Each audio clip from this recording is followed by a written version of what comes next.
The little boy simply picked up a dry branch from the ground. With a casual swing he split the sword testing stone in two. You should know the sword testing stone is as hard as diamond. Countless sword cultivators failed to leave a single mark on it. Many even broke their swords trying. The sword testing stone had been in the sect for 100 years. Before today, only 2 people had ever left a mark on it. Both were legendary sword prodigies known far and wide. The reason the little boy could split it in half was because he was a sword saint. In order to push the limits of the sword path, he reincarnated once every 100 years. This was already his third life. This time he was born as the illegitimate son of the sect leader. Sickly and weak since childhood, he finally succumbed to illness and died today, after which the soul of the sword saint entered his body, and the boy woke up. But the doctor said it was just a moment of clarity before death. If he wanted to survive he needed the sect's sacred medicine. But his mother was only a concubine in the sect leader's residence, and the boy had no talent for sword cultivation, so he had no right to even dream of the sacred medicine. Luckily the sect trial was set to begin the next day. Anyone who passed the trial had a chance to receive the sacred medicine, so the mother brought the boy to the sect with her last bit of hope. Coincidentally they arrived just as disciples were training before the sword testing stone. The mother told the boy not to wander, and went ahead to find the sect leader. Once she left, the little boy walked to the sword testing stone, and with a casual swing of the branch, he split the stone in two. When the sect leader arrived with his people, everyone was stunned. The sect leader's daughter, the most gifted of her generation, immediately recognized the sword mark as extraordinary. The sect leader ordered his men to find whoever did it at all costs. With that person's help, he could dominate the entire cultivation world. The little boy then stepped forward, saying he was the one who split the stone. But everyone laughed at him as a useless child, not even as tall as a sword. Claiming to have split the sword testing stone, the sect leader had no intention of giving the sacred medicine to such a waste. His mother knelt and begged, even smashing her forehead on the ground. The sect leader only agreed to let her enter the sect trial formation. It was said even sword immortals needed 3 strikes to break the formation. A man stepped up right away. A barrier appeared around the trial formation. The statue's hands instantly formed 2 swords.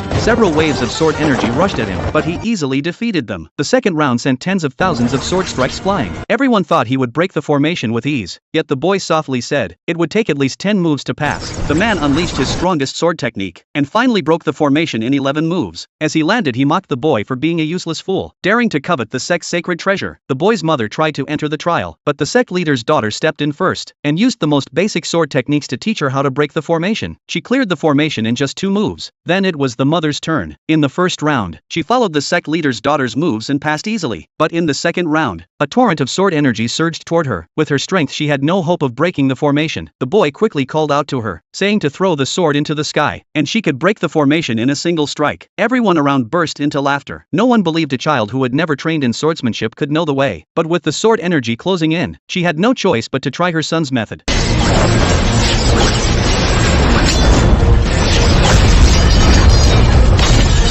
The next moment, every sword energy shattered in midair.